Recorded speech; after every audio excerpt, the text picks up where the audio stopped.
বহরমপুরে প্রথমে প্রদীপ দত্ত খুন, তারপরে টোটো চালক খুন, আজ আবার মুর্শিদাবাদের ছুটিতে কাশিমনগরে এক ব্যবসায়ীকে গুলি করে কি বলবেন একের পর এক ঘটনা?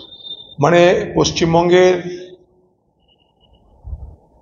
জুড়ে যে অরাজকতা, যে নৈরাজ্য, যে খুন সন্ত্রাস ভয়ের রাজনীতি চলছে, তার থেকে মুর্শিদাবাদ তো ব্যতিক্রমী হয়ে থাকতে পারে না।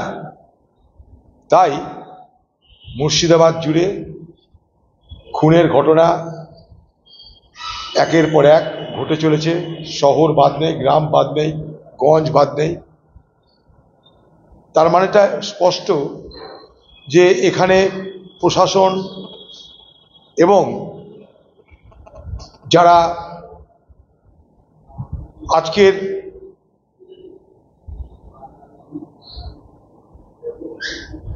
সরকারি দল, তাদের উভয়ের ব্যর্থতার এটা একটা জ্বলন্ত উদাহরণ। এবং লক্ষ্য করে দেখবেন কোনো না কোনোভাবে যে কোনো ঘটনার তদন্ত এবং তদন্তের শেষে শাস্তির ব্যবস্থা নেই। অথচ এখনো পর্যন্ত যেখানে কংগ্রেসের সক্রিয় কর্মীরা আছে, সেখানে পুলিশের পক্ষ থেকেও এরকম থ্রেট দেওয়া হচ্ছে, মস্তান তো ছেড়েই দিন, যে যদি তোমার এলাকায় কাউকে সাপে কামড়ায়, তাতে যদি কারোর মৃত্যু হয়, তাতেও তোমাকে খুনের কেসে আসামি করবে।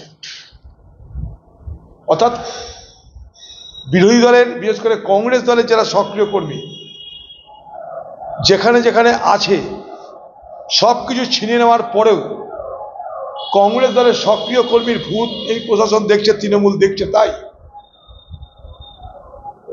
এমন কথা বলতে শোনা যায়, পুলিশকে যদি সাপের কামড়ে করে মৃত্যু হয়, তাহলেও তোমাকে গ্রেপ্তার করাবে, যেন মাথায় থাকবে। অথচ যেখানে অহরহ ঘটনা ঘটে চলেছে, শহর গ্রাম গঞ্জ কোথাও বাদ নেই, সেই খুনে ঘটনার কোনো কিনারা হয় না।